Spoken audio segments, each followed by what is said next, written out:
Assalamualaikum warahmatullahi wabarakatuh. Saya akan menjelaskan materi dari mata kuliah SPTL pada bab 5 dan bab 7, relay jarak. Sistem proteksi jarak dalam bentuk sederhana adalah sistem proteksi non-unit yang menawarkan sistem proteksi yang dipandang murah secara ekonomis maupun secara teknis yang dapat diandalkan. Prinsip-prinsip dan kinerja relay jarak.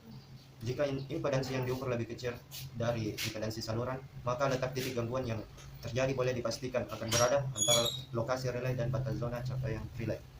Pengaruh rasio impedansi sumber dan saluran. Pada gangguan tanah, impedansi sumber bergantung pada metode sistem pertanahan di belakang relay tersebut. Mengingat impedansi saluran adalah impedansi bagian saluran yang dilindungi, maka tegangan yang diterapkan dan dapat dirasakan oleh relay. Zona proteksi. Prinsip dasar proteksi jarak didasarkan atas karakteristik pengukuran jarak gangguan yang bisa disetel atas lebih dari satu zona proteksi. Yang pertama adalah zona 1 dengan waktu trip sesaat. Kemudian dilanjutkan proteksi zona 2, zona 3, dan seterusnya berturut-turut dengan waktu trip yang lebih lambat. Jenis-jenis relay jarak. Jenis-jenis relay jarak. Yang pertama, relay pembanding amplitudo dan pembanding fase. Yang kedua, relay impedansi. Yang ketiga, relay jarak reaktansi. Yang keempat, relay jarak mode. Yang kelima, relay mode polarisasi sendiri. Yang keenam, relay jarak offset mode. Yang ketujuh, relay mode polarisasi silang penuh. Yang kedelapan, karakteristik polarisasi silang parsial relay mode. Yang kesembilan, relay jarak kuadrilateral. Yang ke-10, blocking ayunan daya. Yang ke-11, karakteristik lainnya. Konstruksi relay jarak. Berikut ini adalah faktor-faktor yang mempengaruhi konstruksi relay yang perlu diperhatikan dalam perancangan sebuah relay jarak. Yang pertama, kondisi gangguan di mana tegangan gangguan sangat kecil sehingga relay tidak dapat menentukan letak gangguannya. Yang kedua, terdapatnya berbagai lingkar sirkuit impedansi gangguan atau loop valve impedansi yang harus diukur. Yang ketiga, adanya berbagai jenis gangguan. Yang keempat, bervariasi besar tahanan gangguan.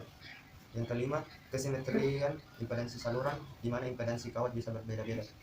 Yang keenam, konfigurasi saluran transmisi, single, double, atau banyak terminal. Persoalan aplikasi relay jarak. Beberapa keterbatasan aplikasi relay dan permasalahan yang mungkin dijumpai adalah sebagai berikut. Yang pertama, impedansi gangguan fasa. Salah satu yang perlu diperhatikan pada pengukuran jarak adalah pengaruh impedansi. Pada praktiknya, elemen pengukur jarak biasanya didesain berdasarkan parameter impedansi urutan positif. Yang kedua, impedansi gangguan tanah. Impedansi gangguan fase ke tanah pada sistem yang ditanahkan hanya pada satu titik pertanahan yang diukur oleh relay jarak yang dihubungkan dengan tegangan fase ke netral dan arus netral. Yang ketiga, tegangan minimum pada terminal relay. Untuk mencapai ketelitian sesuai dengan pernyataan pabrik, relay jarak yang tidak menggunakan teknik memori tegangan pada kondisi gangguan membutuhkan tegangan minimum sehingga relay dapat bekerja dengan baik. Yang keempat, panjang saluran. Kendala lain penerapan relay jarak adalah jarak minimum saluran yang bisa dilindungi secara efektif. Yang kelima, capaian rendah. Salah satu kesulitan koordinasi relay jarak adalah pada waktu terjadinya capaian kurang atau underreach. Yang keenam, capaian lebih. Persoalan koordinasi waktu lainnya adalah pada waktu terjadinya capaian lebih atau overreach, di mana capaian impedansi relay jarak bisa mencapai lebih jauh dari kebutuhan proteksi. Yang ketujuh, blocking ayunan daya. Persoalan lain yang perlu diperhatikan adalah kemungkinan terjadinya serya perubahan daya. Misalnya pada waktu penginstalasian arus gangguan hubung singkat, waktu menghubungkan sebuah generator ke dalam jaringan dalam keadaan tidak sinkron, ataupun ayunan daya pada waktu terjadi pelepasan beban. Yang ke-8, kehilangan sinyal trafo tegangan. Biasanya rangkaian sekunder trafo tegangan selalu dilengkapi dengan sekring atau MCB yang berfungsi untuk mengamankan lilitan sekunder gangguan hubung singkat yang mungkin terjadi. Satu relay jarak pada umumnya mempunyai karakteristik offset self polarized yang mencakup impedansi urutan 0 pada diagram RX. Polarisasi tegangan fase yang sehat, polarisasi tegangan dengan memori. Fitur lainnya. Fasilitas tambahan suatu relay numerik biasanya dapat dilihat pada manual dan spesifikasi teknik yang selalu diberikan publik, baik secara berkala maupun sesuai dengan pengembangan yang telah mereka lakukan. Fasilitas tambahan yang terdapat pada hampir semua jenis relay antara lain adalah: yang pertama adalah penentuan lokasi gangguan, yang kedua fasilitas relay arus lebih sesaat, yang ketiga fasilitas proteksi pencabangan saluran, yang keempat terjadinya grup-grup setelah. Yang kelima, supervisi dan pemantauan kondisi PT. Yang keenam, supervisi rangkaian trafo arus. Yang ketujuh, cek sinkronisasi. Yang kedelapan, event recording.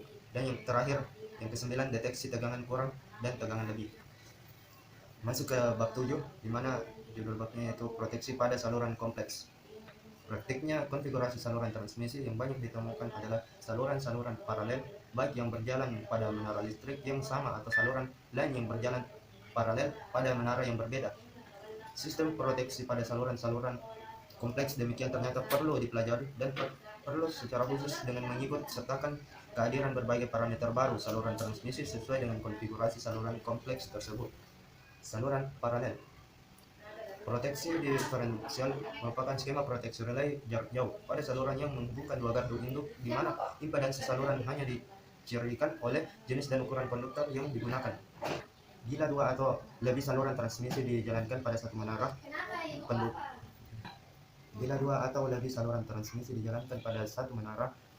yang mana beberapa saluran pada tiang pendukung yang berbeda saling berdekatan baik sebagian ataupun sepanjang segmen saluran, maka di antara saluran-saluran tersebut akan ada kopling bersama.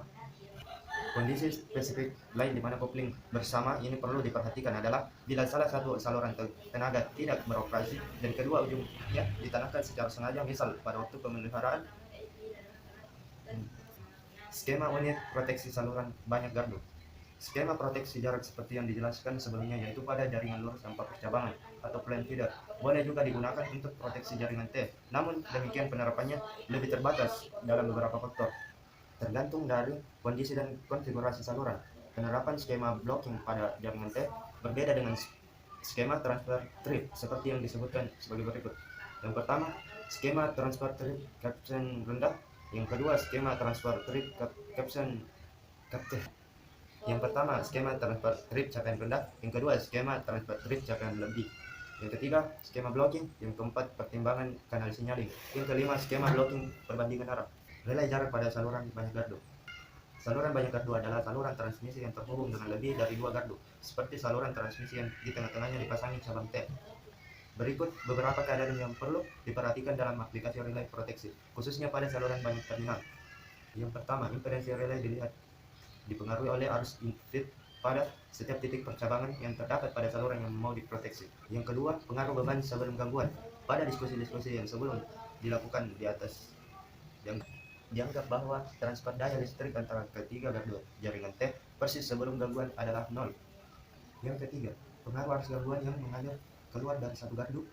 Ketiga, pengaruh arus gangguan yang mengalir keluar dari satu gardu. Pengaruh arus gangguan yang mengalir keluar dari satu gardu. Sejauh ini pada waktu gangguan terjadi di bus bar B, maka arus gangguan yang mengalir dari gardu A maupun gardu C mengarah ke bagian saluran. Saluran dengan kompensasi seri. Saluran transmisi dengan kompensasi seri dimaksud untuk memperbesar kapasitas penyaluran daya, baik untuk kebutuhan penyaluran beban ataupun untuk keperluan stabilitas. Kompensasi seri dengan menggunakan kapasitor akan mengurangi impedansi. Namun, penerapan kapasitor kompensasi seri pada saluran transmisi dapat menimbulkan beberapa masalah pada sistem relay proteksi.